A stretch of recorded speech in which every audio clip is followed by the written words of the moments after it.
नमस्कार, India voice देख रहे हैं आप और मैं हूं आपके साथ ज्योति निषाद। और वक्त हो चला है रिपोर्टर्स लाइव का, जहां हम बात करेंगे सीजेआई के धारा 370 पर फैसले की, वाराणसी में ज्ञानव्यापी फैसले की, कांग्रेस सांसद के काले धन की, महुआ मोइत्रा की सिफारिश की और बहुत कुछ है खास। तो चलिए शुरू करते हैं रिपोर्टर्स लाइव की, जहां हमारे संवाददाता दिन भर की तमाम बड़ी खबरों की जानकारी देंगे ग्राउंड जीरो से। मगर सबसे पहले बात करेंगे एमपी में सीएम के नाम का हुआ खुलासा। इस खबर पर ज्यादा जानकारी दे रही हैं हमारी संवाददाता स्वीटी दीक्षित। में बीजेपी ने अपने सीएम के नाम का ऐलान कर दिया है। मोहन यादव अब सीएम बनने जा रहे हैं। इसी के साथ 2 डिप्टी सीएम होंगे। बता दें कि इसका अंदाजा किसी ने नहीं लगाया था। जो सरप्राइजिंग पार्टी बीजेपी कही जाती है, एक बार फिर से उसने सरप्राइज दे दिया है और कयास ये लगाया जा रहा है कि शिवराज सिंह चौहान को मौका मिल सकता है, लेकिन कयास धरे के धरे रह गए। अब सवाल यह है कि क्या शिवराज सिंह चौहान को केंद्र में बुलाया जाएगा या बीजेपी कोई और रणनीति के तहत आगे बढ़ने वाली है। 2 डिप्टी सीएम बनाए जाएंगे और इसी के साथ नरेंद्र सिंह तोमर को स्पीकर का पद दिया जाना है। सवाल यह है कि क्या शिवराज सिंह चौहान का पत्ता पूरी तरीके से काट दिया है बीजेपी ने, या कोई नई घोषणा शिवराज सिंह चौहान को लेकर की जा सकती है। कैमरा पर्सन सुशील के साथ Sweety Dikshit, India voice. Article 370 पर सुप्रीम कोर्ट ने फैसला सुना दिया। क्या रहा फैसला, बता रहे हैं हमारे संवाददाता अजीत कुमार। 2019 में केंद्र सरकार ने एक ऐतिहासिक फैसला लेते हुए जम्मू कश्मीर में अनुच्छेद 370 को तत्काल प्रभाव से हटा दिया, जिसके बाद कहीं ना कहीं जम्मू कश्मीर को केंद्र शासित प्रदेश करने की घोषणा हुई। इसके बाद लगातार जिस तरीके से इस मुद्दे पर चर्चा हुई और विरोध और समर्थन का जो दौर लगातार जारी रहा, उसके बाद इसमें याचिका दायर की गई और कोर्ट का दरवाज़ा खटखटाया गया। आज एक बार फिर से एक सुप्रीम फैसला आया है, जिसमें सुप्रीम कोर्ट ने आज एक फैसला दिया है कि जो जम्मू कश्मीर से धारा 370 जो हटाई गई थी वो पूर्ण रूप से संवैधानिक है। दरअसल आपको बता दूं कि 5 अगस्त 2019 को केंद्र की मोदी सरकार ने जम्मू कश्मीर में जो अनुच्छेद 370 जो लागू था उसको तत्काल प्रभाव से हटा दिया था और जम्मू कश्मीर को केंद्र शासित प्रदेश बना दिया गया था। इसके बाद कई सामाजिक और धार्मिक संगठन द्वारा इस फैसले को लेकर के चुनौती दी गई थी और कोर्ट का दरवाज़ा खटखटाया था। सुप्रीम कोर्ट में इसको लेकर के याचिका दायर की गई और लगभग पिछले 3 से 4 महीने में लगातार जिरे के बाद आज 5 जो सदस्य की बेंच ने, जिसमें चीफ जस्टिस DY चंद्रचूड़ ने फैसला सुनाया और इसे पूरी तरीके से 370 हटाने के को लेकर के संवैधानिक करार दिया।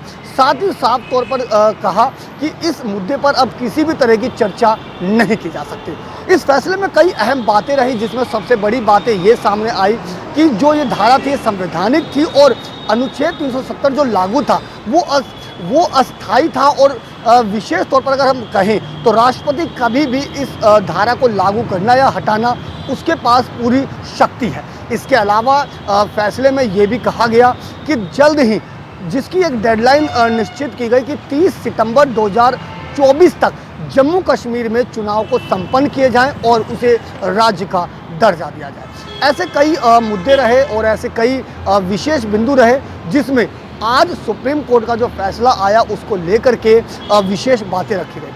निश्चित तौर पर कहा जा सकता है कि अब जिस तरीके से सुप्रीम फैसला आया और इस फैसले के बाद अब तमाम अटकलों पर विराम लगा दिया है और ये साफ हो गया, घोषणा कर दी गई है कि जो 370 की जो धारा हटाई थी वो पूर्ण रूप से संवैधानिक है और तमाम आलोचकों को अब विराम कर दिया गया है कि अब इस मुद्दे पर किसी भी तरीके बहस नहीं की जा सकती। Ajit Kumar, India voice. खबरों में आगे बढ़ते हैं, जहां वाराणसी में ज्ञानव्यापी को लेकर एएसआई ने फिर वक्त की मांग की है। इस खबर पर ज्यादा जानकारी दे रहे हैं हमारे संवाददाता विकास चौबे। पर तारीख पर तारीख और एक बार फिर से तारीख। जी हाँ, वाराणसी की जिला अदालत में एएसआई को आज अपनी सर्वेक्षण रिपोर्ट पेश करनी थी, लेकिन इस बार भी वो आज के दिन अपनी रिपोर्ट सबमिट नहीं कर पाया और कारण बताया कि कहीं ना कहीं जो तकनीकी जो कारण है उसकी वजह से वो रिपोर्ट से पेश नहीं कर पाया है। लेकिन इसके साथ ही जिला अदालत ने 18 दिसंबर की तारीख नियत की है और कहा है एएसआई को कि आप 18 दिसंबर को किसी भी सकल सूरत में आप सिरबंद लिफाफे में एएसआई सर्वेक्षण की रिपोर्ट पेश कर दीजिए। लेकिन ये चीज़ें दिखाती हैं कि कहीं ना कहीं जो पूरा मामला है, प्रोफाइल बना हुआ था ज्ञानव्यापी का, देखिए उसमें कैसे तारीख पे तारीख मिलती जा रही है और एक बार फिर से जो है 18 दिसंबर की जो तारीख नियत की गई है इसमें एएसआई को रिपोर्ट सबमिट करनी होगी, ऐसा कहा जा रहा है। साथ ही आपको बता दें कि एएसआई ने आज एप्लीकेशन डाली थी और कहा था कि हमको 1 हफ्ते का समय दीजिए। एप्लीकेशन के दौरान सुनवाई हुई और उस पर कोर्ट ने अपने विचार व्यक्त किया और कड़े शब्दों में जो है एएसआई को फटकार लगाते हुए कहा कि आप लगातार जो एक के बाद एक समय मांग रहे हैं, ये कहीं ना कहीं दिखाता और लापरवाही को दर्शाता है कि आप लापरवाह हो गए हैं सर्वे के प्रति और रिपोर्ट सबमिट नहीं करने पा रहे हैं। अब देखने वाली बात होगी कि 18 दिसंबर को क्या कुछ चीजें निकल कर आती हैं और सर्वे रिपोर्ट जब पेश होगी तो उसमें कैसे तथ्य आएंगे, क्योंकि जिला अदालत की निगरानी में जो है 250 से अधिक ऐसे अवशेष है जो कि ज्ञानवापी के सर्वे के दौरान मिले, उनको जो है जिला अदालत की निगरानी में कोर्ट के अंदर संरक्षित करके रखा गया है। इसके साथ ही साथ आपको बता दें कि जो जिला अदालत की जो कार्रवाई हुई थी उसमें भी ये चीजें निकल कर आई थी। इसके साथ ही साथ वाराणसी जिला प्रशासन ने उन चीजों को, उन अवशेषों को सहेजा है और उसी के आधार पर यह निर्धारण किया जाएगा कि आखिर में जो पूरा विवादित परिसर है वो किसका है। साथ ही साथ इस बात को भी देखा जाएगा कि आखिर में जो विवाद इतना गहरा गया था, जो सर्वे 100 दिन से ऊपर चला, वो आखिर में कितना महत्वपूर्ण था और क्या कुछ चीजें वहां से साक्ष्य निकलकर सामने आए हैं। वाराणसी से वीडियो जर्नलिस्ट आदित्य सिंह के साथ विकास चौबे, इंडिया वॉइस। वाराणसी के काशी विद्यापीठ में दीक्षांत समारोह बना ऐतिहासिक, क्या कारण है बता रहे हैं हमारे संवाददाता विकास चौबे। महात्मा गांधी काशी विद्यापीठ में 45वां दीक्षांत समारोह आज मनाया जा रहा था। आपको बता दें कि ये पूरा समारोह काफ़ी ज़्यादा खास था और ऐतिहासिक भी था, क्योंकि किसी भी राज्य विश्वविद्यालय में राष्ट्रपति का आगमन दीक्षांत समारोह में पहली बार हुआ था और ऐसा काफ़ी ज़्यादा महत्वपूर्ण भी था। आपको बता दें कि अभी से थोड़ी देर पहले जो है देश की राष्ट्रपति महामहिम राष्ट्रपति द्रौपदी मुर्मू जो है इसी मंच पर आई थी और उनके साथ साथ जो है उत्तर प्रदेश की राज्यपाल आनंदीबेन पटेल थी और दोनों ने मंच साझा किया और कई महत्वपूर्ण बातें बोली। उन्होंने राष्ट्रपति ने जो अपने हाथों से जो डिग्री धारक है, जो गोल्ड मेडलिस्ट है, उनको सम्मानित किया और उनको गोल्ड मेडल पहनाकर उनको शुभकामनाएं दी कि आप आगे भविष्य में अच्छा करें और बेहतर करें। इसके साथ ही साथ जो है ये पूरा समापन काफ़ी ज़्यादा महत्वपूर्ण रहा। पूरा कार्यक्रम जो आपको बता दें कि इसकी रूपरेखा 1 महीने पहले से तैयार हो गई थी और पूरा प्रशासनिक अमला जो कि जिला प्रशासन वाराणसी, साथ ही साथ जो है पूरे एसपीजी की बात की जाए, सुरक्षा व्यवस्था को लेकर एनएसजी कमांडो की बात की जाए तो पूरा प्रशासन लगा हुआ था और पूरे कार्यक्रम की रूपरेखा विश्वविद्यालय प्रशासन के साथ मिलकर तैयार कर रहा था, क्योंकि पहली बार ऐसा हो रहा था कि राज्य विश्वविद्यालय में राष्ट्रपति का आगमन था और ये काफ़ी ज़्यादा महत्वपूर्ण पूरा प्रोग्राम था। डिग्री धारकों को में बात की जाए तो पूरे कुल टोटल जो है यहाँ बात की जाए तो गोल्ड मेडलिस्ट की संख्या जो है बच्चों की 65 थी। 65 छात्र छात्राओं को गोल्ड मेडल दिया गया, लेकिन राष्ट्रपति ने टॉप 16 जो है छात्र छात्राओं को गोल्ड मेडल दिया, जिसमें 78% लड़कियां थी। ये बहुत बड़ी बात है कि 78% छात्राओं को दिया गया और यहाँ भी जो है एक तरह से छात्रा ने बाजी मार ली। ये बात खुद जो है राष्ट्रपति ने इसी मंच से बोला और कार्यक्रम में आई हुई राष्ट्रपति ने यह भी कहा कि काशी में रह रहे लोगों का सौभाग्य है और ये आपका ये धर्म भी मानता है कि कहीं ना कहीं आप उसके चरितार्थ को, उसकी जो महत्ता है उसको बनाए रखें और आप आगे भविष्य में और बेहतर करें, ऐसी शुभकामनाएं दी राष्ट्रपति ने। इसके साथ ही साथ काशी विद्यापीठ विश्वविद्यालय के स्वर्णिम इतिहास को भी याद किया और कहा कि आज़ादी की लड़ाई में जैसे इसने विश्वविद्यालय ने अग्रणी भूमिका निभाई वो काफ़ी ज़्यादा महत्वपूर्ण थी और उम्मीद करते हैं कि यहाँ से ऐसे ही और क्रांति के नए ज्वलंत लोग निकलेंगे और कहीं ना कहीं ये विश्वविद्यालय के इतिहास में काफ़ी ज़्यादा एक नया अध्याय लिखेगा।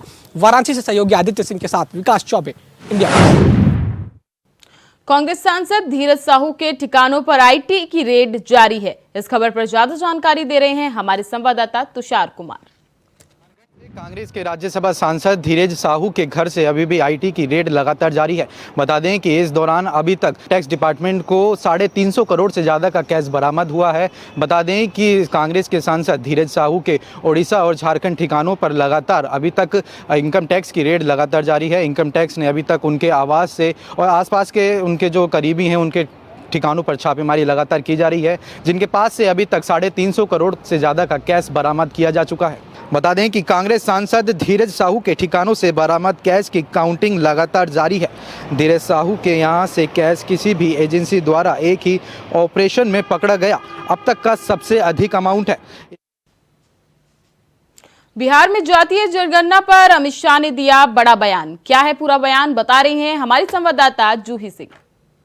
गृह मंत्री अमित शाह जो है बिहार के दौरे पर है, जहां रविवार को पटना में उन्होंने पूर्वी क्षेत्रीय परिषद की बैठक का नेतृत्व किया। इस दौरान जो है वहां के मुख्यमंत्री नीतीश कुमार भी मौजूद रहे, जहां उन्होंने केंद्र की परियोजनाओं में केंद्र राज बढ़ाने की अपील की, साथ ही राज्य को विशेष दर्जा दिए जाने की केंद्र से मांग उठाई। इस दौरान जो है गृह मंत्री ने बिहार में होने वाले जातीय जनगणना को लेकर भी अपनी राय रखी, जिसमें उन्होंने कहा कि केंद्र सरकार कभी भी जातीय जनगणना या सर्वेक्षण कराए जाने के खिलाफ नहीं थी। हाँ, इसको लेकर कुछ मुद्दे ज़रूर हैं जिनको लेकर उम्मीद की जा रही है कि उन्हें सरकार उस बात पर ध्यान देगी और उसके मुताबिक ही आगे जो है काम किए जाएंगे। इसके लिए राज्यपाल से भी मंजूरी जो है मिल गई है और लगातार केंद्र सरकार इसके लिए जो है सरकार के साथ है। इस दौरान उन्होंने झारखंड में कांग्रेस सांसदों की आवाज पासों से नकदी बरामदगी के साथ साथ विपक्ष की चुप्पी पर भी हमला बोला। अमित शाह ने इस मामले पर राहुल गांधी से जवाब मांगा। गृह मंत्री ने कहा कि भाजपा भ्रष्टाचार में लिप्त लोगों के खिलाफ जो है वो कार्रवाई कर रही है। इस बैठक के दौरान जो है केंद्रीय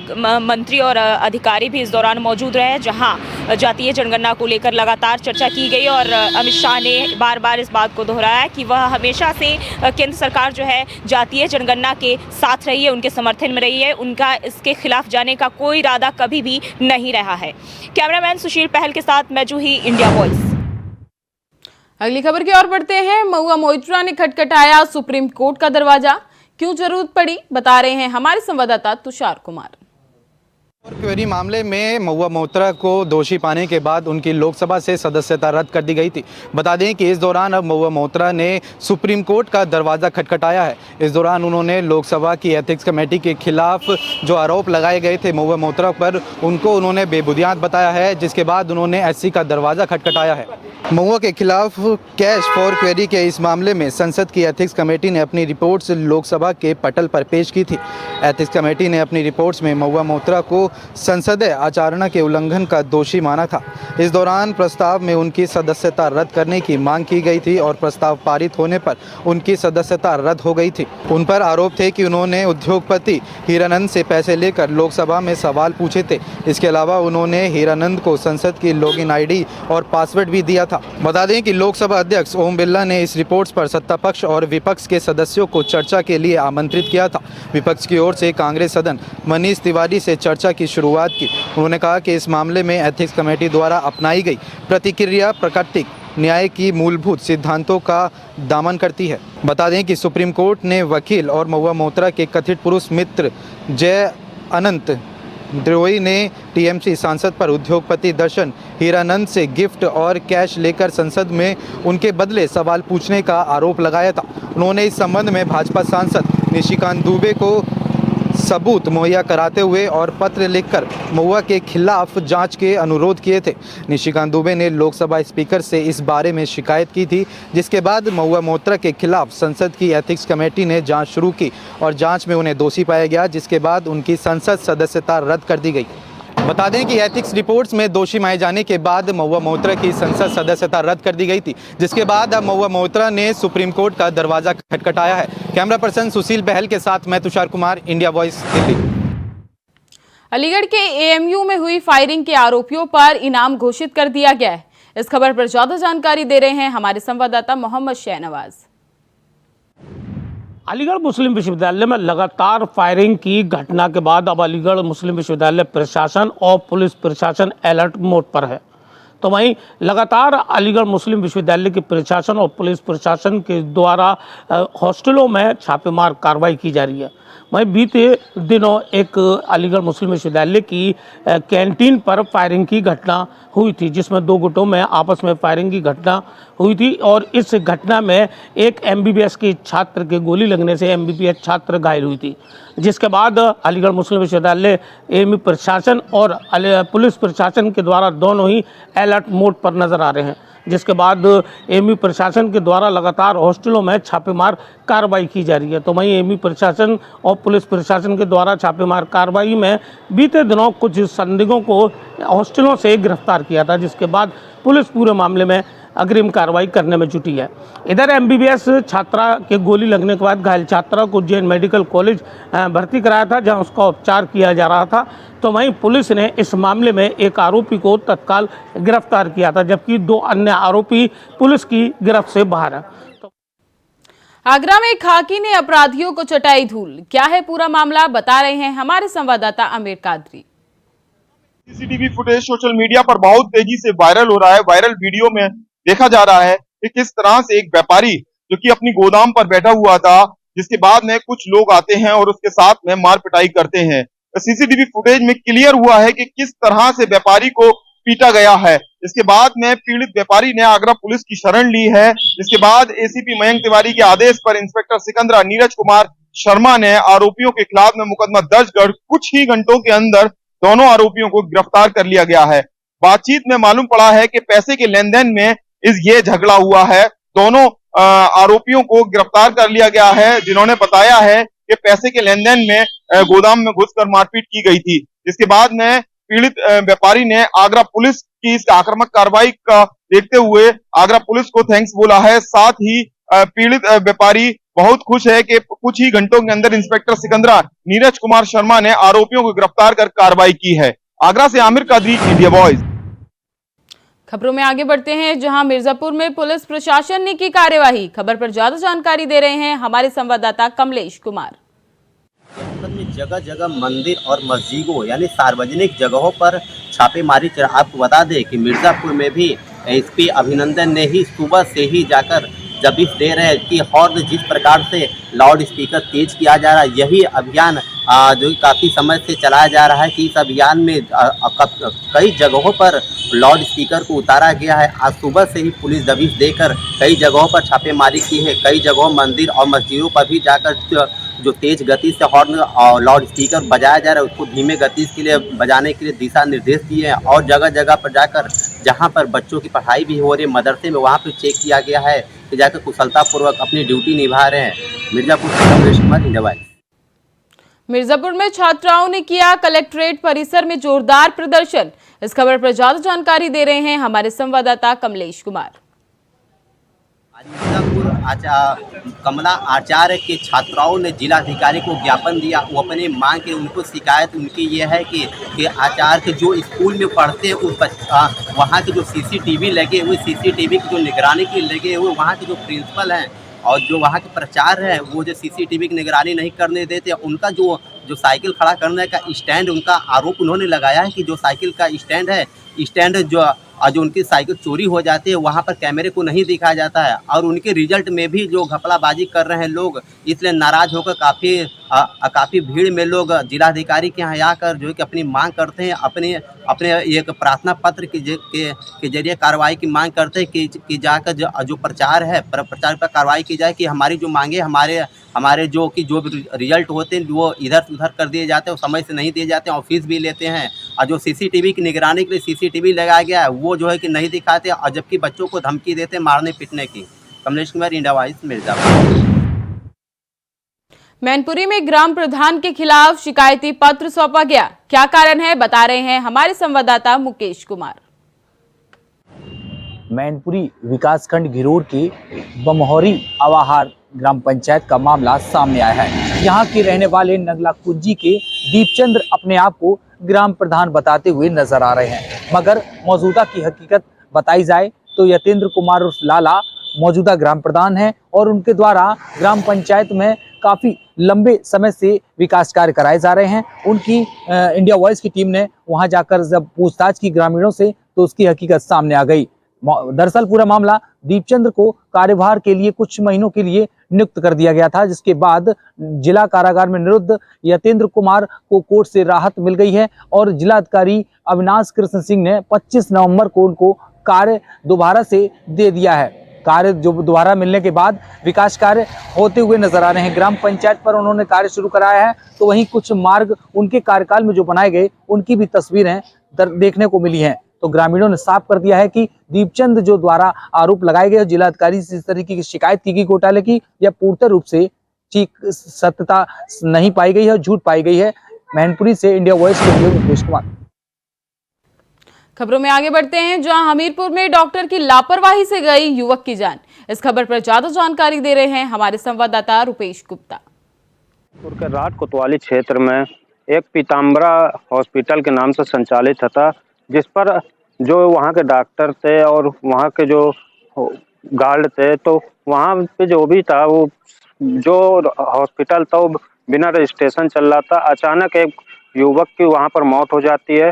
युवक की मौत ऐसे होती है कि उसकी तबीयत खराब होती है और परिजन लेकर जाते हैं, और जब परिजन लेकर जाते हैं तो गलत उसका इलाज किया जाता है और मौके पर युवक की मौत हो जाती है। इसके बाद परिजनों ने वहाँ पर काफ़ी हंगामा काटा। इसके बाद जैसे ही पुलिस को सूचना मिलती है, पुलिस मौके पर पहुँचती है और उनको शांत कराती है।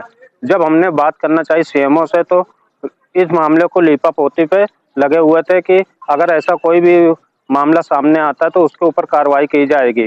और जब उन्होंने बताया कि जांच की जा रही है, जांच के उपरांत जो भी तथ्य सामने आएंगे उस पर कार्रवाई की जाएगी। पुलिस ने मामला पूरा शांत कराया और जो डेड बॉडी थी उसको पोस्टमार्टम के लिए पीएम हाउस भेजा गया है। इंडिया 2200 रुपये, गुप्ता हमीरपुर। बलिया से एक दिल दहलाने वाली खबर सामने आई है। क्या है वो खबर, बता रहे हैं हमारे संवाददाता करुणेश पांडे। दहला देने वाला मामला सामने आया है। मैं आपको बता दूं कि बाढ़ी थाना क्षेत्र अंतर्गत देवड़ी गांव का एक मामला जो है दिल दहला देने वाला सामने आया है। वहीं मैं आपको बता दूं कि ये पूरे मामला जो है देवड़ी गांव के बाहर जो है एक बागीचे का पेड़ था, जहां पे कि 2 मासूम सहित एक महिला का शव जमीन पे और एक युवक जो है पेड़ के ऊपर जो है लटकते हुए फांसी पे लटकते हुए मिला है। मैं आपको बता दूं कि इस पूरे मामले में बलिया एसपी का कहना है कि रात करीब 10:30 बजे एक अंकित नाम का युवक फ़ोन किया थाने पे और उसने बताया कि मेरे जीजा जो है मेरे बहन को मार पीट रहे हैं, झगड़ा कर रहे हैं। इस सूचना पे थाना जब उस मौके पर पहुंची तो घर में कोई नहीं था और वहां पे जब पुलिस जांच पड़ताल करने लगी तो उस घर के बगल में एक बागीचा था। उस बागीचे में जब देखा गया तो 2 मासूम सहित एक महिला का शव जमीन पे पड़ा था और वहीं एक युवक जो है पेड़ पर लटकते हुए मिला। वहीं जो उसका छोटा भाई था उसने बता रहा था कि ये लोग आपस में बीच में झगड़ा हुआ करता था। इनकी शादी 2015 में हुई थी और बीच में ये लोग अलग होने के लिए मुकदमा भी दाखिल किए थे, लेकिन फिर बाद में सुलह हो गया और सुलह होने के बाद ये फिर लोग आपस में रहते थे। लेकिन आज भी झगड़ा हुआ था और उस झगड़े के चलते ऐसा उन्होंने काम किया है कि जो अपने बच्चों को, अपने पत्नी को मारने के बाद वो पेड़ से लटक गए। वहीं बलिया एसपी का कहना है कि इस मामले में जो तहरीर मिलेगी उसके ऊपर आगे कार्रवाई की जाएगी। करुणेश पांडे, इंडिया वॉइस के लिए बलिया से। मथुरा में प्यार को पति को छोड़ा, प्रेमी से मिली मौत। इस खबर पर ज्यादा जानकारी दे रहे हैं हमारे संवाददाता मोहम्मद फारूक। कुरुक्षेत्र हरियाणा के रहने वाले प्रेमी और प्रेमिका गोवर्धन मथुरा आकर एक कॉलोनी में रहने लगे थे। उन्होंने फ्लैट को 22,000 रुपये प्रति माह के हिसाब से किराए पर लिया था और उस फ्लैट में कल संदिग्ध अवस्था में प्रेमिका की मृत्यु हो गई। प्रेमिका ना अपने पति की रही ना प्रेमी की रही और उसकी संदिग्ध अवस्था में मौत हो गई। यानी मौत को प्रेमिका ने गले लगा लिया और दोनों जो है यहाँ आकर रहे थे, जिससे दोनों को जानकारी में आया कि शादीशुदा हैं और 2 बच्चे हैं दोनों के। प्रेमी को पुलिस ने हिरासत में ले लिया है और पुलिस जो है इसकी छानबीन में जुट गई है। उनके फ्लैट से कुछ नशीली वस्तुएं, शराब आदि के पाउच वगैरह मिले हैं। देखते हैं, पुलिस इसकी अब छानबीन कर रही है कि क्या मामला निकल के आता है। दोनों ही शादीशुदा होने के बाद यहाँ आकर रहने लगे थे और गोवर्धन की एक कॉलोनी में रह रहे थे। अब प्रेमिका को मिली है मौत। इंडिया वॉइस के लिए मैं मोहम्मद फारूक, मथुरा। रायबरेली में सड़क दुर्घटना का लाइव वीडियो सामने आया है। क्या है वीडियो, बता रहे हैं हमारे संवाददाता राजू तिवारी। जिले में लगातार मार्ग दुर्घटनाओं का सिलसिला बढ़ता जा रहा है और मार्ग दुर्घटनाओं में लोगों की जान भी जा रही है। एक ताजा मामला रायबरेली जिले के मिलेरिया थाना क्षेत्र के गौरीगंज मजरे हरदासपुर गांव का आया है, जहां का एक लाइव वीडियो सोशल मीडिया पर वायरल हो रहा है। वीडियो में देखा जा सकता है कि किस तरह से एक कार बच्चे को जोरदार टक्कर मारकर घटना स्थल से फरार हो रही है और वहां पर स्थानीय लोगों के द्वारा आनन फानन घायल बच्चों को अस्पताल पहुंचाया गया, जहां बच्चा अभी भी गंभीर रूप से घायल है और जिंदगी मौत से लड़ रहा है। बता दें कि पूरी घटना रायबरेली जिले के मिलेरिया थाना क्षेत्र के गौरीगंज मध्य हरदासपुर के समीप का है, जहां का लाइव वीडियो सोशल मीडिया पर किसी के द्वारा अपलोड करके। फिलहाल रिपोर्टर्स लाइव में बस इतना ही। तमाम खबरों के लिए बने रहें इंडिया वॉइस पर। तब तक के लिए नमस्कार।